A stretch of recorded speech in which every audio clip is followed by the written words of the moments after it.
Olá, eu me chamo Antônio Neto, sou aluno do curso de Engenharia de Produção e formado no BI de Ciência, Tecnologia e Inovação do Instituto de Ciência, Tecnologia e Inovação da UFBA, Campus Camaçari.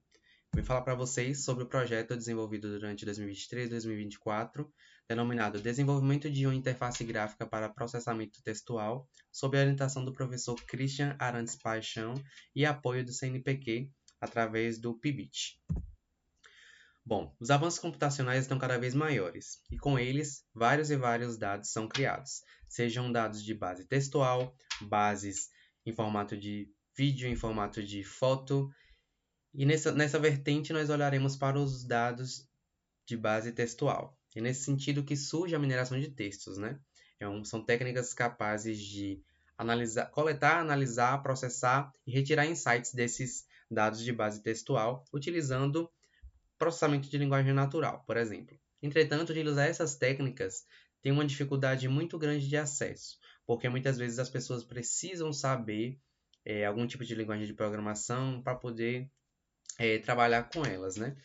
E é nesse sentido que o nosso projeto surge. O objetivo dele é propor o desenvolvimento de uma interface gráfica para o processamento textual, utilizando a linguagem R de programação. Bom, o nosso projeto ele foi desenvolvido em 3 etapas, a de planejamento, desenvolvimento em si e a de testes, em que nós testamos alguns dados que nós tínhamos ali. A plataforma ela foi desenvolvida utilizando a linguagem R dentro do RStudio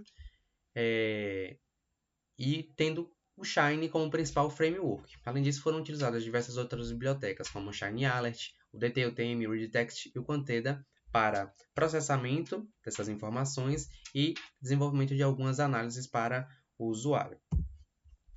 A interface ela foi desenvolvida seguindo o fluxo de importação do arquivo, então o usuário ele importar o arquivo, pré-processar, em que ele poderia escolher algumas informações ali para melhorar o texto dele e melhorar a análise, o processamento em si, que ele iria escolher qual análise que ele iria querer visualizar, e a análise, que era o resultado que a plataforma iria entregar para o usuário, e ele assim tiraria suas próprias conclusões, né?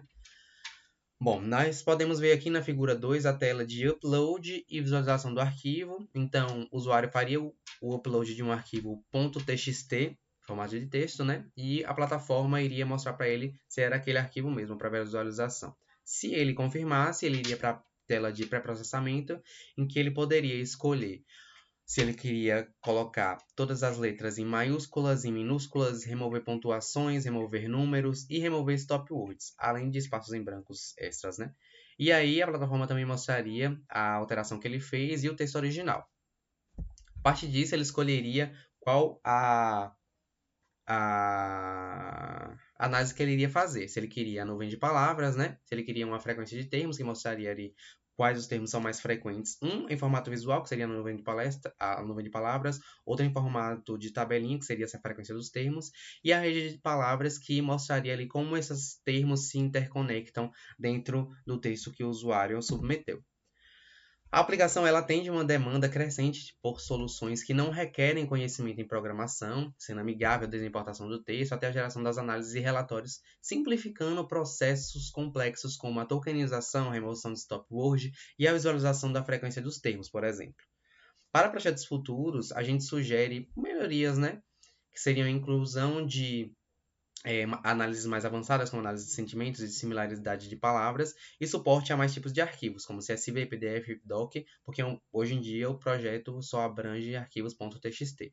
E aprimorar a interface visualmente, né, nesse sentido, além de criar um site para incorporar tanto a ferramenta quanto vídeos e demais informações sobre a mineração de texto em si. Essas foram as referências utilizadas. E por fim é isso. Obrigado.